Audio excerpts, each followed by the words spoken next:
আপনাদের সংস্থারই পিপিআরসির গবেষণায় দেখা যায় দেশে দারিদ্রতার হার ২০২২ সালের তুলনায় ২০২৫ সালের 10% বেড়েছে।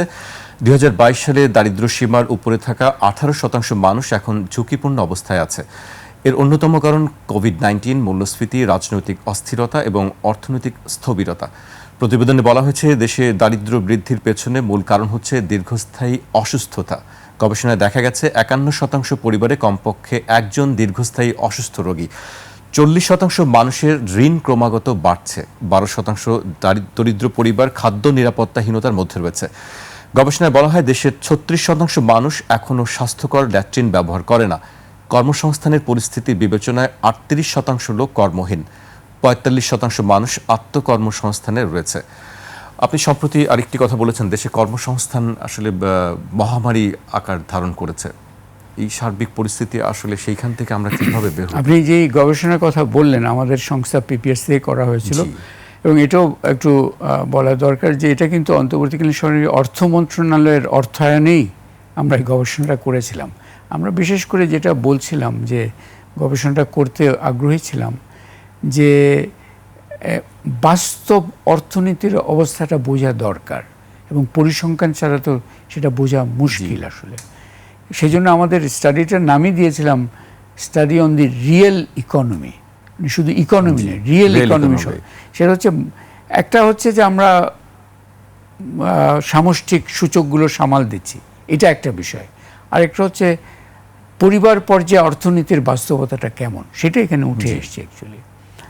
তো এইখানে আপনার এই যে এই বাস্তবতাটা একটা বাস্তবতা, এটা এমন না যে, এবং এগুলো আমরা যেটা বললাম 2022-এর তুলনায় 2022-এর যে দারিদ্র্য পরিসংখ্যান আছে সেটাও হয়তো একটু বেশি রোজি হিসাবে দেখানো হয়েছিল। সেই হিসাবে হয়তো চিন্তা করলে আগে থেকে আরও একটু দারিদ্র্য বাড়ছিল। কিন্তু আমরা এখানে বিশেষ করে যেটা দেখাতে চেয়েছিলাম যে এটা শুধুমাত্র জুলাই আগস্টের পরিবর্তনের একমাত্র কারণে এই বাস্তবগুলো আসেনি। এটা একটা ধারাবাহিক সংকটের পুঞ্জীভূত একটা প্রকাশ এটা দেখতে পাচ্ছি, এবং যার ফলে আমাদের অনেক দিন ধরে বেশ কিছু খাতে আমাদের এক ধরনের ঊর্ধ্বমুখী অগ্রগতি ছিল। যেমন দারিদ্র্য বিমোচন আস্তে কমছে, যেই হারে কমছিল। আপনারা যদি দেখেন শিক্ষার যে ড্রপ আউট রেট, অথবা আমরা যদি যে স্বাস্থ্য খরচের নিজের পকেট থেকে খরচ করার প্রবণতা, অথবা যে আপনি আরেকটা পরিসংখ্যান আমি মনে করি খুব গুরুত্বপূর্ণ, যে 51% পরিবারের মধ্যে একজন হলেও এই যে ক্রনিক রোগী মানে হচ্ছে প্রতিদিন ওষুধ খেতে হয়, ওষুধের একটা খরচ আছে।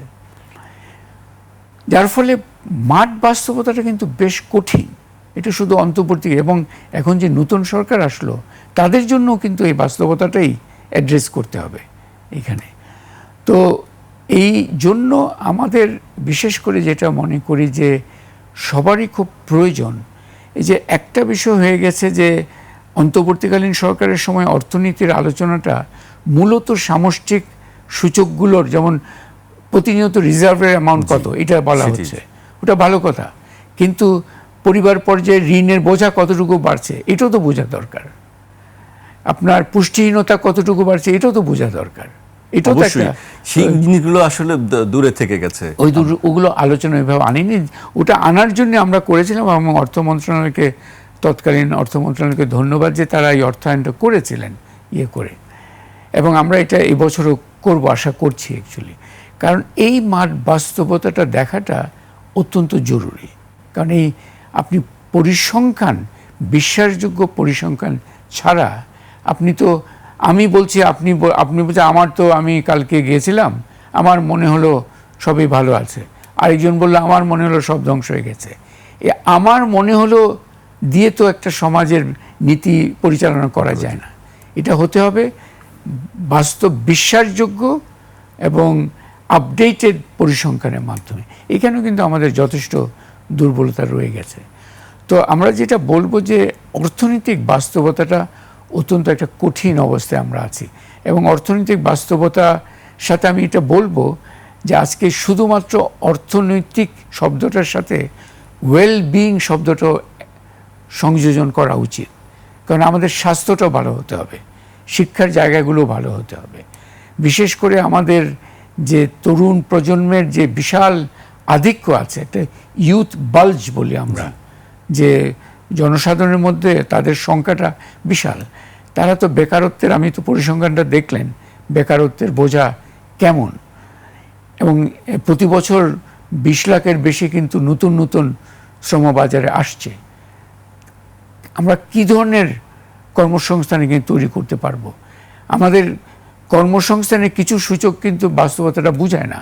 যেমন আপনি দেখালেন যে আমাদের এখানে ওপেন আনএমপ্লয়মেন্ট খুবই কম, সরাসরি বেকার কেউ বলবে না। কিন্তু MA পাশ করে আমি একটা চালাচ্ছি, সিএনজি চালাচ্ছি, সেটাতে আমি যেই ধরনের যোগ্যতার জন্য প্রস্তুত করেছি এবং কাজ যেটা পাচ্ছি, এটাকে আমরা বলি আন্ডার এমপ্লয়মেন্ট। এই ধরনের বাস্তবতাগুলো খুব কঠিন অবস্থায় আছে। বেকারত্বের সংজ্ঞা নিয়েও একটি আছে যে আসলে বেকার কাকে বলা যাবে আর বেকার কাকে বলা যাবে না, কারা অতি দরিদ্র, দরিদ্র সীমার নিচে কোন জনগোষ্ঠী, সেটি নিয়েও একটি পরিসংখ্যান আছে। আসলে বেকার কত, এই সংখ্যাটি আসলে যেটা আমরা পরিসংখ্যান ব্যুরোর হিসাব দেখি, সেটি আসলে কি 27 লক্ষ বর্তমানে বেকার, নাকি 1.25 কোটি বেকার? এই মানে এখন ব্যাপার হচ্ছে যে আপনি এই যে সংজ্ঞা দিয়ে, যেমন আপনার পরিসংখ্যান ব্যুরো যে ILOর সংজ্ঞা ব্যবহার করে, গত এক সপ্তাহে আপনি কি এই কয়েক ঘন্টা কাজ করেছেন কিনা, এবং কয়েক ঘন্টা বলি 40 ঘন্টা নয়, মানে খুবই কম একটা ঘন্টা। এইটা দিয়ে আসলে বেকারত্বের বাস্তবতাটা বোঝা যায় না। আরেকটা বিষয় হচ্ছে যে অনেক সময় আমাদের, আপনি দেখবেন যে লেবার ফোর্স সার্ভে, ওখানে দেখা যাচ্ছে, এবং এবারে সাম্প্রতিক যে ইকোনমিক সেন্সাস নতুন একটা হলো, ওইখানে দেখা যাচ্ছে যে যেকে আমরা বলি ইকোনমিক হাউসহোল্ডস, মানে হচ্ছে যে ফ্যাক্টরি বা অন্য অর্থনৈতিক সংস্থানগুলোর বিকাশের চেয়ে ওই যেটাকে বলে সেলফ এমপ্লয়েড, মানে কর্মসংস্থান, আমি একটা ছোট মুদির দোকান দিয়ে দিলাম, আরেকটা করলাম, এই ধরনের বিষয়গুলো বেড়েছে আসলে। তো এখানে একটা বড় কোয়েশ্চেন থেকে যায় যে আমাদের অর্থনীতির বিকাশের জায়গায় আপনি দেখেন যে আমাদের দুটো পরিসংখ্যান এখানে আমি বলি। একটা হচ্ছে যে প্রায় 30-40 দশক ধরে বলি, যদি প্রবৃদ্ধির চালক কিন্তু দুটাই মূলত রয়ে গেছে, একটি হচ্ছে গার্মেন্টস, একটি হচ্ছে রেমিটেন্স। দুটারই বড় একটা দিক হচ্ছে এখানে শ্রমিকের যে মজুরি, এটা এক ধরনের সস্তা শ্রমের একটা ডাইমেনশন আছে, এটা একটা দিক। আরেকটি হচ্ছে আপনি দেখেন এই যে আওয়ামী লীগের এই যে 17 বছরের কর্তৃত্ববাদী শাসন আমলে গুরুত্বপূর্ণ একটা সিস্টেমিক পরিবর্তন হয়েছে, যে প্রবৃদ্ধি হচ্ছে কিন্তু কর্মসংস্থান তৈরি হচ্ছে না, প্রবৃদ্ধি হচ্ছে কিন্তু দারিদ্র্য বিমোচনের হারটা কমে যাচ্ছে। তার মানে আমরা একটা প্রবৃদ্ধির মডেল দাঁড় করিয়েছি, যেখানে কর্মসংস্থানও হবে না, দারিদ্র্য বিমোচনের হারও আরও কম হবে। এই মডেলটাকে কিন্তু এখন ভাঙতে হবে। এই ধরনের আলোচনাগুলো কিন্তু নাই। আমরা সামষ্টিক অর্থনীতি সামাল দেওয়া গেছে, রিজার্ভ মোটামুটি ভালো আছে, শৃঙ্খলা আনা হয়েছে, দিজ আর গুড, কিন্তু আলটিমেটলি আমাদের এখন হাত যেখানে দিতে হবে, বিশেষ করে নতুন সরকারের, ওই যে প্রবৃদ্ধির মডেলটা একদম দানা বেঁধে বসে আছে, যেটার মাধ্যমে মানে কোয়ালিটি কর্মসংস্থান তৈরি হচ্ছে না এবং দারিদ্র্য বিমোচনের হারও কম। তার মানে হচ্ছে এটা বৈষম্য আরও বাড়াবার একটা প্রবৃদ্ধির মডেল। এখান থেকে কিভাবে নিজেদের বের করে আনতে পারবো, এটা কিন্তু একটা গভীর দৃষ্টির দাবি রাখে। এবং এখানে সহজ কোনো নেই যে ম্যাজিক বুলেট বলে কিছু নেই, খুবই জোরালো সার্বিকভাবে সব, এবং একটা হোল অফ গভর্নমেন্ট অ্যাপ্রোচ লাগবে। এটা শুধুমাত্র অর্থ মন্ত্রণালয় দিলে হবে না, সমস্ত কিছু সমন্বিত। আপনি দেখেন যে বিনিয়োগকারীদের জন্য কোনটা কি দরকার, একটি কিন্তু হচ্ছে যে অর্থনৈতিক কিছু বিষয়, এটি বলা হচ্ছে যে গত 10 বছরের সর্বনিম্ন অবস্থায় এখন আছে। এটার কারণটা কি? কারণ বিজনেস এনভায়রনমেন্ট এটা একটা গুরুত্বপূর্ণ, যার মধ্যে আইন শৃঙ্খলা কিন্তু একটা খুবই গুরুত্বপূর্ণ বিষয়। আপনি দেখবেন যে এখনও ইয়েগুলো আছে যে ব্যবসায়ী মহলরা চাঁদার, আজকেও একটা দেখলাম চট্টগ্রামে কে যেন একজন শিকার হয়েছে, পুলিশই পড়ায় তার মধ্যেও। সো মিলে আমি বলছি একটা হোল অফ গভর্নমেন্ট অ্যাপ্রোচে এই যে একটা নেতিবাচক প্রবৃদ্ধির মডেল এই দীর্ঘ আওয়ামী শাসনের আমলে এটা প্রাতিষ্ঠানিকীকরণ করা হয়েছিল, এইটাকে ভেঙে কিন্তু আমাদের আগাতে হবে। সেখানে কিন্তু এই সমস্যাটা, চ্যালেঞ্জটা খুব গভীর। কিন্তু আমি যেটা মনে করি আমাদের এখানে রিসোর্স হিসেবে যেটা দেখা দরকার, সে হচ্ছে আমাদের মানুষরা কিন্তু খুবই পরিশ্রমী এবং তারা কিন্তু চেষ্টা করতে আগ্রহী, তারা সুযোগ পেলে সর্বোচ্চ সদ্ব্যবহার করতে আগ্রহী। এই যে মানুষের যে একটা কর্মস্পৃহা, উদ্ভাবনী চিন্তা, এটাকে আমরা কি করতে পারবো, তাদেরকে দক্ষ করে গড়ে তোলার, দক্ষ করে গড়ে। আরেকটা বিষয় খুবই গুরুত্বপূর্ণ, যে হিউম্যান ক্যাপিটাল, আপনি দক্ষতার কথা যেহেতু বললেন, এটা কিন্তু একটা মারাত্মক পর্যায়ে আছে। অন্তর্বর্তীকালীন সরকারের সময় বিস্ময়করভাবে শিক্ষাটা কিন্তু সেইভাবে তেমন গুরুত্ব পায়নি। সেই জায়গাটা আপনার জোরালো সেই শিক্ষার বাস্তবতাগুলো আপনি দেখবেন যে প্রাতিষ্ঠানিক শৃঙ্খলা কিন্তু শিক্ষা প্রতিষ্ঠানগুলোতে অনেকটা ক্ষতিগ্রস্ত হয়ে গেছিল। এবং আরও একটা বিষয় আমি এখানে সুযোগ বলতে চাই যে এই যে দীর্ঘ কর্তৃত্ববাদী শাসনের পরবর্তীতে পুরো সমাজ কিন্তু একটা ট্রমার ভিতর দিয়ে গেছে, একটা মানসিক যাতনার ভিতর দিয়ে গেছে।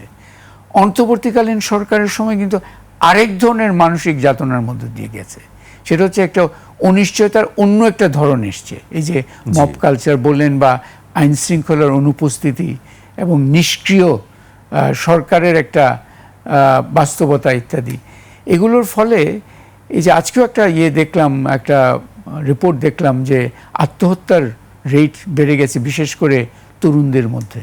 এগুলো কিন্তু গভীর একটা এক ধরনের বিপদের একটা সংকেত দিচ্ছে, সংকটের একটা সংকেত দিচ্ছে। তো আমাদের যেটা বললাম, এই যে হোল অফ গভর্নমেন্ট অ্যাপ্রোচে আমাদের এই বিষয়গুলো অ্যাড্রেস করা খুবই জরুরি। এবং যেখানে আমি এখন অতীত মুখীনতা, আমাদের অতীতটা অবশ্যই খুব বিশ্লেষণ করা দরকার।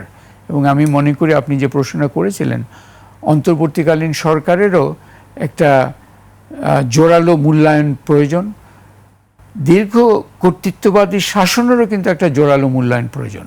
কারণ আমি মনে করি ভবিষ্যতের জন্য নিশ্চয়ই সেই খুবই গুরুত্বপূর্ণ। কারণ ওই কর্তৃত্ববাদী শাসন আমলকে শুধুমাত্র দুর্নীতির একটা বিষয় হিসেবে দেখলে, এই যে একটা দারিদ্র্য বিমোচন বিরোধী, কর্মসংস্থান বিরোধী, বৈষম্য বিরোধী একটা প্রবৃদ্ধির মডেল প্রাতিষ্ঠানিকভাবে দাঁড়িয়ে গেছিল, সেটার দিকেও নজরটা নিয়ে আসাটা জরুরি। আপনি আরেকটি কথা বলেন যে খরচের বিষয়টি, রাষ্ট্রকে এই খরচের জায়গাটি দেখতে হবে। আপনি আরেকটি উদাহরণ দিচ্ছিলেন যে আমাদের যেসব আমলা বা সচিবদের যেসব আবাসনের যে ফ্ল্যাটগুলো আছে, সেগুলিও বিলাসবহুল হোটেলের যে সুযোগ সুবিধা আছে সেইগুলি, এই জিনিসটি আসলে এত প্রয়োজন কেন?